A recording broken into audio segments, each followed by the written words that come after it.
کیا اسلام عورتوں کو مسجد میں جا کر نماز پڑھنے کی اجازت دیتا ہے؟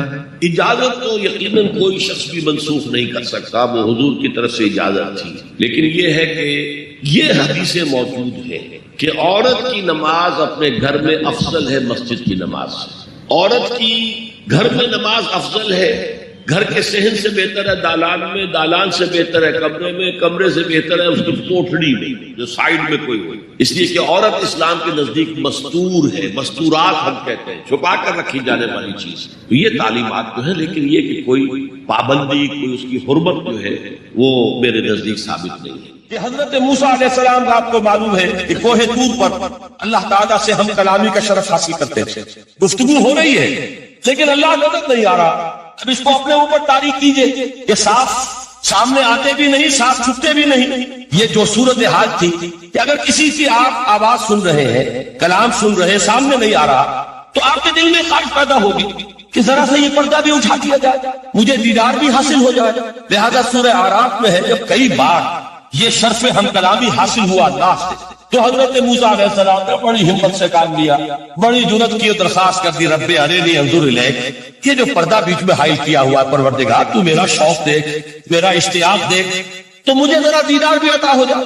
اس پر کیا بات کہی گئی؟ لن ترانی، موسیٰ تم مجھے ہرگز نہیں دیکھ سکتے، تم اس جسد ظاہری کے ساتھ، اس جسد مادی کے ساتھ، ان عنصری آنکھوں سے میرا دیدار نہیں کر سکتے۔ ولیکن انظر الی الجبل، دیکھو ہم تمہیں ایک مثال دیے دیتے ہیں، ذرا اس پہاڑ کی طرف دیکھو، ہم اپنی ایک تجلی اس پر ڈالیں گے، فَإِنِ اسْتَقَرَّ مَكَانَهُ فَسَوْفَ تَرَانِي، اگر وہ پہاڑ ہماری تجلی کو جھیل جائے، تحمل کر لے، تو تم بھی سوچنا کہ شاید ہمیں دیکھ سکو۔ اس کے بعد ہوا کیا؟ فَلَمَّا تَجَلَّى رَبُّهُ لِلْجَبَلِ جَعَلَهُ دَكًّا وَخَرَّ مُوسَىٰ صَعِقًا، جب اللہ تعالیٰ نے پہاڑ پر اپنی ایک تجلی ڈالی تو وہ پہاڑ جو ہے پھٹ گئے، اور موسیٰ، دیکھیے براہ راست تجلی موسیٰ پر نہیں ہے، یہ انڈائریکٹ مشاہدہ ہے تجلی ربانی کا کہ جو پہاڑ پر ہوئی ہے، اور پہاڑ کی جو کیفیت ہوئی ہے اس کے مشاہدے سے حضرت موسیٰ بے ہوش ہو کر فَصَعَقَ مُوسَىٰ سَرَّ مُوسَىٰ صَعِقًا۔ یہ ہے وہ مثال جو یہاں دی ہے قرآن کے لیے۔ اَوْ أَنزَلْنَا هَٰذَا الْقُرْآنَ عَلَىٰ جَبَلٍ لَرَأَيْتَهُ خَاشِعًا مُتَصَدِّعًا مِّن خَشْيَةِ اللَّهِ۔ نتیجہ کیا نکلی؟ انفر کیجئے، استدلال، استنتاج، نتیجہ یہ نکلا کہ جو تاثیر تجلی ذات ربانی کی ہے وہی تاثیر کلام ربانی کی ہے، صرف یہ ہے کہ ہمیں اس کا شعور نہیں، ہمیں اس کا ادراک نہیں۔ یہ بالکل ذات کی تجلی کی جو تاثیر تھی وہی قرآن خود بیان کر رہا ہے کہ اس کلام ربانی کی۔ اس کو بھی علامہ اقبال نے خوب کہا ہے، فاش گویم آنچ در دل مزمرست، صاف کہہ دیتا ہوں جو کچھ میرے دل میں ہے، این کتابیں نیست چیزیں دیگر است۔ اسے کتاب نہ سمجھ بیٹھنا قرآن کو، یہ کتاب نہیں ہے، کچھ اور ہے۔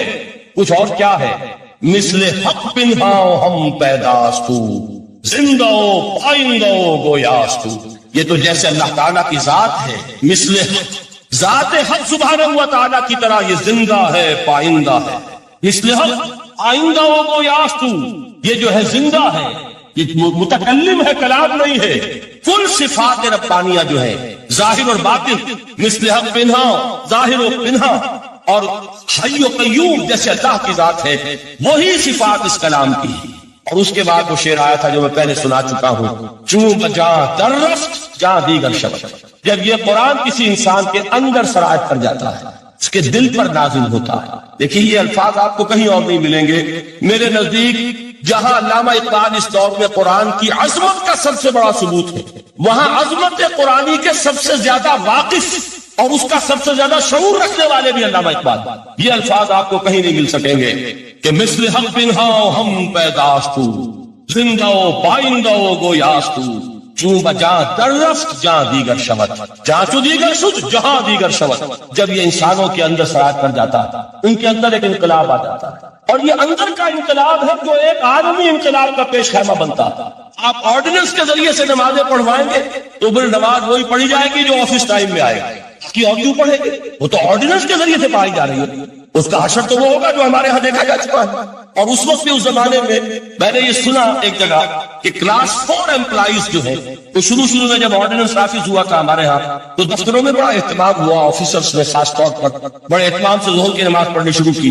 لیکن مجھے بتایا گیا کہ کلاس 4 امپلائیز جو ہیں، ہمارے یہ ڈرائیورز ہیں، پی اینز ہیں، یہ کھڑے ہنستے رہتے ہیں، شریک نہیں ہوتے۔ میں نے ان سے کہا وہ اس لیے کہ انہیں معلوم ہے کہ آپ بھی تو یہی پڑھ رہے ہیں صرف نماز، باقی آپ کے ڈرائیور سے اور آپ کے خانسامہ سے یہ بات چھپی ہوئی نہیں ہے کہ اثر آپ نے بھی نہیں پڑھنی، یہ صرف زور ہے جو آپ پڑھ رہے ہیں۔ تو یہ اصل میں اندر کا انقلاب جب تک نہ آئے، باہر کا ٹھوسا ہوا انقلاب وہ تو جب پریشر ہٹ جائے گا تبدیلی ختم ہو جائے گا۔ چوں بجا کرت جا دیگر شبت، اندر انقلاب آئے، جب اندر تبدیلی ہو جائے گی اب انسان کا پورا وجود بدلے گا، پھر اس کے اندر سے تبدیلی جو ہے وہ ابھرے گی، اسے کسی خارجی دباؤ کی ضرورت نہیں ہوگی۔ جہاں تو دیگر شد جہاں دیگر شود، اور جب انسانی شخصیتوں کے اندر یہ انقلاب اندر سے آتا ہے تو پھر وہ عالمی انقلاب بنتا ہے، جیسے کہ محمد رسول اللہ کا انقلاب۔ واقعہ یہ ہے کہ اگر جوش کانسپیریسی، عبداللہ ابن سبا کی سازش اگر کامیاب نہ ہو گئی ہوتی اور مسلمانوں کے اندر آپس کا اختلاف اور سر پھٹمل نہ ہو جاتا، جو حضرت عثمان کی شہادت، پھر حضرت علی کی شہادت رضی اللہ تعالی عنہما، اور حضرت علی کی دوران خلافت کی آپس کے جو بھی جنگیں ہوئی، جنگ جمل، جنگ صفین، جنگ نہروان، اگر یہ نہ ہوئی ہوتی تو جس سپیڈ کے ساتھ اور رفتار کے ساتھ انقلاب محمدی کی توسیع ہو رہی تھی علی صاحب الصلاۃ والسلام، کوئی طاقت دنیا میں نہیں تھی۔ اقبال نے اس کا بھی نقشہ کھینچا ہے کہ تھمتا نہ تھا کسی سے سیل رواں ہمارا، وہ سیل رواں تھا، کوئی روکنے والا نہیں۔ انٹرنل سیبوٹاج وہ ہے کہ جس نے اس انقلاب کا راستہ روکا۔ تو واقعہ یہ ہے کہ وہ اندرونی انقلاب حضور نے برپا کیا قرآن کے ذریعے صحابہ میں، اندر سے جو انقلاب تھا اس نے عرب میں ایک انقلاب کی شکل اختیار کی، اور یہ انقلاب جو ہے اتنی اپنے اندر قوت رکھتا تھا، اتنی پوٹینشیلٹی تھی اس کی کہ وہ 20 برس کے اندر کہاں آکسس دریائے جیہو، کہاں اٹلانٹک، تصور تاریخ میں اس سے پہلے اتنی بڑی کوئی مملکت قائم ہوئی نہیں، کہاں یمن اور کہاں ایشیا کوچک، ایشیا مائنر ٹرکی، یہاں سے وہاں اور وہاں سے یہاں، اتنی عظیم مملکت حضرت عثمان رضی اللہ تعالیٰ عنہ کے خلافت میں ہو چکی تھی۔ یہ بات اگر یہ چلتا معاملہ آگے تو کوئی قوت اب نہیں رہی تھی، سلطنت روما ختم ہو چکی تھی، سلطنت کسریٰ ختم ہو چکی تھی، پستے اڑ گئے تھے، طاقت رہ گئی تھی جو شراب کا راستہ روکتی۔ یہ وہ یہودی سازش ہے جس نے اندر سے سبوٹاج کیا۔ بہرحال یہ ہے انقلاب محمدی کا طریقہ، اندر سے تبدیلی۔ اسی کو علامہ اقبال نے کہا ہے، تیرے ضمیر پہ جب تک نہ ہو نزول کتاب، گرہ کشا ہے نہ راضی نہ صاحب کشاف۔ یہ قرآن اب بھی تم ایسے محسوس کرو کہ جیسے تمہارے دل پر نازل ہو رہا ہے۔ اور مجھے یاد آیا امام ابن قیم رحمۃ اللہ علیہ، ان کا ایک بڑا پیارا جملہ، وہ کہتے ہیں قرآن کے بعض پڑھنے والے ایسے ہیں کہ جب وہ قرآن کو پڑھتے ہیں تو یوں محسوس کرتے ہیں کہ قرآن مصحف میں لکھا ہوا نہیں ہے، ان کے اپنے دل کے اوپر کندہ ہے، اوپر سے پڑھ رہے ہیں، یعنی کہ اتنی کامل مطابقت وہ محسوس کرتے ہیں، اپنی فطرت، ہیومن نیچر اور قرآن کے اندر اتنی مطابقت ہے، اس طرح وہ ٹیلی کرتے ہیں دوسرے کے ساتھ کہ محسوس ہوتا ہے کہ وہ کتاب ان صفحات میں لکھی ہوئی نہیں ہے بلکہ لوح قلب پر لکھی ہوئی ہے کہ جہاں سے وہ انسان اسے پڑھ رہا ہے۔ تو پہلی بات تو قرآن مجید کی آیت کے حوالے سے اس پہلو سے ہمارے سامنے آئی کہ جو تاثیر ہے ذات ربانی کی تجلی کی، وہی تاثیر ہے اس قرآن مجید کی، بشرطے کہ ہمارے دل جو ہیں وہ کچھ اپنے اندر اس استعداد اور صلاحیت کو پیدا کرتا ہے۔ دوسرا مقام ہے سورہ یونس کا۔ کسی کلام کی عصمت کا دوسرا پہلو ہو سکتا ہے اس کی افادیت کے اعتبار سے، اس سے فائدہ کیا ہوگا نوع انسانی کے لیے۔ دیکھیے دو آیات، یہ عظیم خزانے ہیں عظمت قرآن کے۔ سورہ یونس میں یا ایھا الناس، اے لوگو، قد جاءتکم موعظۃ من ربکم وشفاء لما فی الصدور وہدی ورحمۃ للمؤمنین۔ 4 الفاظ نوٹ کر لیجیے۔ اے لوگوں، آ گئی ہے تمہارے پاس وہ چیز تمہارے رب کی طرف سے جو موعظہ ہے۔ موعظہ کسے کہتے ہیں؟ نصیحت۔ اس بات کو ذرا سمجھ لیجیے ترتیب کیا ہے۔ نصیحت اسے کہتے ہیں، یہ یاد دلایا ایک صاحب نے کہ سورہ رحمان کی ابتدائی آیات کا بیان تو رہ گیا، وہ رہا نہیں، میں نے پڑھا کسی اور ترتیب سے تھا، بیان کسی اور ترتیب سے کر رہا ہوں۔ پڑھنے میں 4، 2 اور 1، اور اب جو میں بیان کر رہا ہوں پہلے 1 آیت سورہ حشر کی جو بیان کی، اب 2 آیات ہے سورہ یونس۔ لوگوں، تمہارے پاس آ گئی ہے تمہارے رب کی طرف سے موعظت، اور تمہارے سینوں کے اندر جو روگ ہیں ان کے لیے علاج۔ توجہ کیجیے گا، ہم نے قرآن کو کیا سمجھا ہے؟ صرف ایک مقدس کتاب، ایک حصول ثواب یا ایصال ثواب کا آلہ۔ قرآن ہے کیا؟ نمبر 1 موعظہ۔ موعظہ کسے کہتے ہیں؟ وعظ اسے کہتے ہیں وہ بات جس سے دل نرم ہو جائے، دل کے اندر گداز پیدا کرنے والی شے۔ وجہ کیا ہے؟ اعلیٰ سے اعلیٰ حکیمانہ بات کسی سے کہی جائے، دل سخت ہے، اثر نہیں ہو، ایک کرست آ جاتا ہے انسان کے دل کے اوپر، جیسے کہ یہود کے علماء کے بارے میں فرمایا گیا، ثم قست قلوبکم فہی کالحجارۃ او اشد قسوۃ وان من الحجارۃ لما يتفجر منه الانہار۔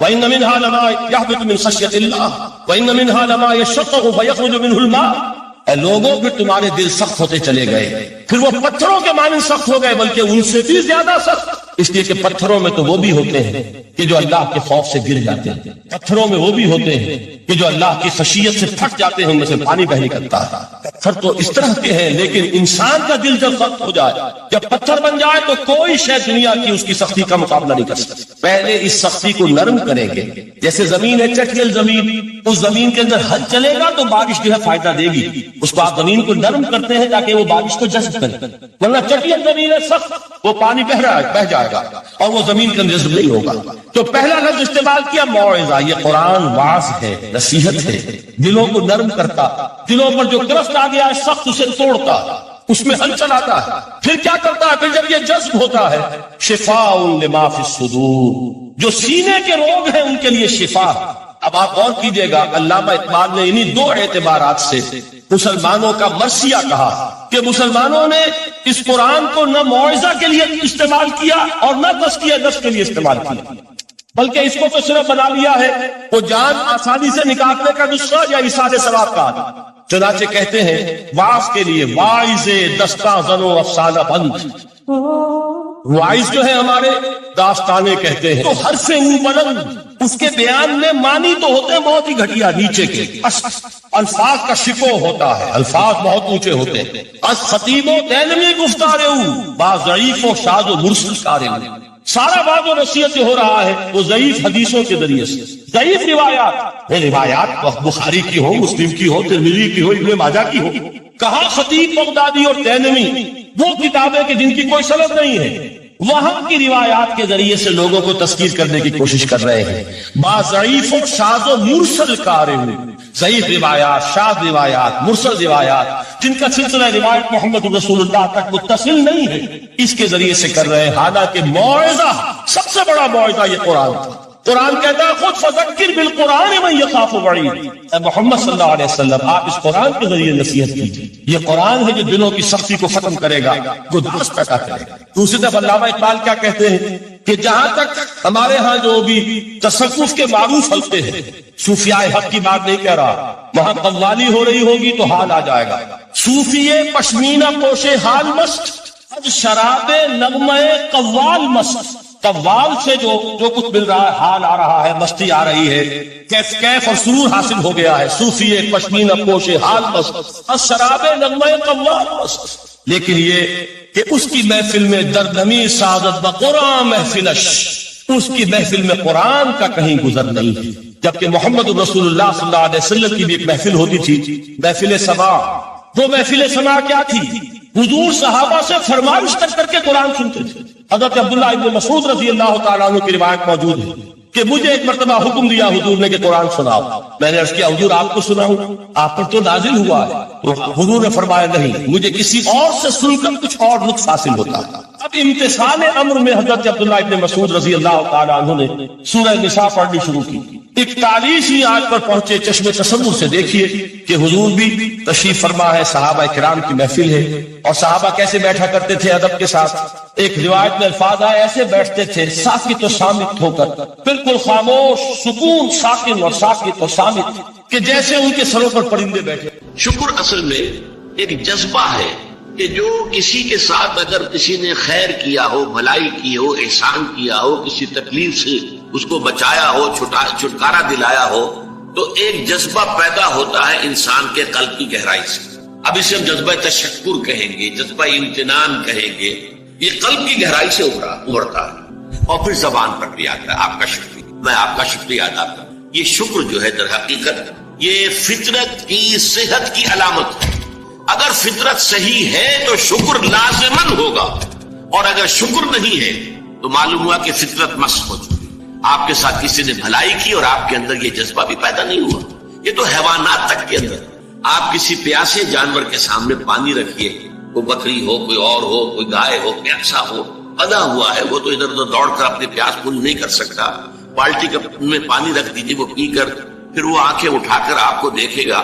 وہ جانور تو اس کی آنکھوں کے اندر سے آپ کو جذبہ تشکر چھلکتا ہوا نظر آئے۔ اسی معنی میں عجیب بات یہ ہے، عین کہتے ہیں آنکھ کو، اور عین کہتے ہیں چشمے کو بھی۔ عرب کہتے تھے عین الشکرا، وہ چشمہ جس میں سے پانی خود بخود ابل رہا ہو، نکل رہا ہو نیچے سے، زمین سے ابلتا ہو، عین الشکرا۔ اور دابۃ الشکور کہتے تھے ایسے حیوان کو، آپ کے یہاں کو گائے ہے، بھینس بنی ہوئی ہے، آپ اس کی ٹہل سیوا کر رہے ہیں، اچھی خوراک دے رہے ہیں، غذا دے رہے ہیں، نہلاتے بھی ہیں گائے بھینس کو، تو پھر اس کا ظہور اس کے بدن پر ہونا چاہیے، اس پہ فربہی آنی چاہیے، تو اس کو کہیں گے دابۃ الشکور۔ یہ شکر گزار جانور ہے کہ اس کے ساتھ جو بھلائی ہو رہی ہے، جو خیر ہو رہا ہے، اس کے نتائج اس پر ظاہر ہو رہے ہیں۔ تو یہ فطرت کی در حقیقت صحت کی علامت ہے۔ پرانی کہانی آپ نے بھی بچپن میں پڑھی ہوگی، ایک غلام کہیں بھاگا ہوا تھا اور اسے راستے میں ایک جگہ اس نے دیکھا ایک شیر پڑا ہوا کراہ رہا ہے، اور اس کو شدید تکلیف سے اس کے پاؤں میں ایک کانٹا چبھا ہوا تھا، ظاہر بات ہے شیر نہیں نکال سکتا تھا اس کو، اس غلام نے اس کا کانٹا نکال دیا، اس شیر نے صرف اسے سونگھا اور چلا گیا۔ اس کے بعد وہ غلام پکڑا گیا، اور جیسے کہ ہوتا تھا رومن اور گریک دور میں کہ بھاگا ہوا غلام جب پکڑا جاتا تھا تو پھر شیروں سے پھڑواتے تھے اس کو، ان کے جو بڑے وہ ہوتے تھے، یہ اسٹیڈیمز بنے ہوئے ہوتے تھے، اس میں آ کر جو ہے اس غلام کو چھوڑ دیا، اور پھر بھوکا شیر جو ہے وہ پنجرے میں سے نکالا تاکہ وہ اس کو بھمبوڑے اور ختم کرے۔ تو اس نوجوان کو، اس غلام کو بھی پھینکا گیا۔ اس کے بعد جو شیر کا پنجرا کھولا تو شیر آیا، اس نے سونگا اور اس کو چھوڑ کر علیحدہ بیٹھ گیا۔ لوگ حیران ہوئے، معلوم ہے یہ وہی شیر تھا کہ جس کے پاؤں سے کانٹا نکالا تھا اس غلام نے، جبکہ وہ بھاگا پھر رہا تھا، چھپتا پھر رہا تھا جنگلوں میں۔ پر یہ شے سمجھ لیجئے کہ شکر جو ہے در حقیقت یہ فطرت کی صحت کی علامت ہے۔ یہاں تک فرمایا حضور نے من لم یشکر الناس لا یشکر اللہ۔ یہ شکر ایسی شے ہے جو انسانوں کا شکر گزار نہیں ہے، وہ کبھی اللہ کا شکر گزار بھی نہیں ہو سکتا۔ فطرت مسخ ہو چکی ہے، کسی نے آپ کے ساتھ بھلائی کی اور آپ کے اندر سے وہ جذبہ تشکر ابھرا ہی نہیں، معلوم فطرت کے سوتے خشک ہو چکے ہیں۔ وہ کنواں جس کے اندر لانے والے پانی کے سوتے خشک ہو چکے ہیں، پانی کہاں رہے گا اس میں، تو خالی کنواں ہے۔ تمہاری بھی فطرت جو ہے خالی ہو چکی ہے، اور تمہارے اندر وہ جو جذبہ تشکر موجود نہیں ہے، تو گویا کہ فطرت کے سوتے خشک ہو چکے۔ اب اصل بات کیا ہے اس فطرت کے بعد؟ اصل منعم کو پہچاننا۔ اب دیکھیے اس کو بھی ذرا غور سے سنیے میری بات کو۔ بچپن میں ہر بچہ یہ سمجھتا ہے کہ میرے حفاظت کرنے والے، میری ضروریات پوری کرنے والے، میری تکلیف پر تڑپ اٹھنے والے میرے والدین ہیں۔ اس سے آگے کا اسے بھی پتہ نہیں ہے، احساس نہیں ہے، لہذا جذبہ شکر جو ہے وہ والدین کی ذات کے ساتھ منتقل ہو جاتا ہے۔ اس سے ذرا آگے بڑھا، معلوم نہیں میرا کنبہ ہے، میرے چچا ہیں، میرے ماموں ہیں، میرے فلاں ہیں، میرے ان میں قبیلے کے لوگ ہیں، میری قوم ہے، میرا وطن ہے، یہ سب در حقیقت میرے محافظ بھی ہیں، میرے مددگار بھی ہیں، اور میری ضرورتیں پوری کرتے ہیں۔ یہ جذبہ تشکر اب پھیل رہا ہے والدین سے، اپنے خاندان، قبیلے، قوم۔ اس کے بعد محسوس ہوتا ہے یہ سائنس کی انتہا ہے کہ یہ سارے عناصر فطرت مجھے پال رہے ہیں۔ سورج کی حرارت نہ ہو تو فصلیں کیسے پکے، سورج کی حرارت نہ ہو تو یہ ہوا، یہ بادل کیسے اٹھے، وہ سمندروں سے بخارات، ہوائیں نہ چلے تو یہ کیسے جو ہے بادل یہاں تک آئے اور بارش برسے اور پھر میرے لیے گندم جو ہے وہ پیدا ہو۔ یہ تو کائنات پوری مجھے پال رہی ہے، اور اس میں سب سے بڑی شے جو ہے، یہ سائنس کا یوں سمجھ لیجیے کمال ہے، سب سے بڑی شے سورج ہے۔ اس لیے کہ یہ بھی کہنا ہے کہ زمین سورج ہی سے ٹوٹا ہوا ایک ٹکڑا ہے، اسی سے سپلنٹر ایک علیحدہ ہوا، اس کے گرد گھومنا شروع کر دیا، واللہ عالم، یہ علیحدہ بحث ہے، یہ کاسمولوجی کی بحث ہے۔ لیکن یہ ہے کہ بہرحال ہم جانتے ہیں یہ شکر کا جذبہ پھر آ کر مرتکز ہوتا ہے یہ تمام مظاہر فطرت میں۔ اب اس کے بعد صرف ایک چھلانگ لگانے کی ضرورت ہے، وہ چھلانگ جو حضرت ابراہیم نے لگائی تھی۔ سورہ انعام میں ذکر ہے، انہوں نے ایک تارے کو دیکھا تو کہا اچھا شاید یہ میرا رب ہے۔ جب وہ ڈوب گیا، غروب ہو گیا، تو نہیں میں تو غروب ہونے والے کو تو رب نہیں مان سکتا۔ پھر چاند کو دیکھا، وہ بڑا روشن تھا، بہت بڑا تھا، یہ رب ہے۔ جب وہ بھی ڈوب گیا، کہا نہیں اگر میرے رب نے مجھے ہدایت نہ دی۔ پھر دیکھا سورج کو، آدھا اکبر، آدھا ربی، آدھا اکبر، فلما افلت، جب وہ بھی غروب ہو گیا تو پھر اس کے بعد جو چھلانگ لگائی انہوں نے کیا، انی وجہت وجہی للذی فطر السماوات والارض حنیفا، میں نے اب اپنا رخ کر لیا ہے، اپنا چہرہ کر لیا ہے رخ پر اس ذات کے جس نے آسمانوں اور زمین کو پیدا کیا، جو سورج اور چاند اور ستاروں کا پیدا کرنے والا ہے، حنیفا، یکسو ہو کر، وما انا من المشرکین، اور میں ہرگز مشرکوں میں سے نہیں۔ یہ ہے عقل کی آخری چھلانگ۔ سورج بھی ایک نظام میں جکڑا ہوا ہے، کسی اور نے اس کا نظام بنایا ہے، اس کی حیثیت کچھ ہے ہی نہیں۔ اس پوری کائنات کی وسعت اور پہنائی میں یہ جو خورشید منور ہے یہ کیا ہے؟ یہ ایک ذرے کے معنی ہے، پوری کائنات کی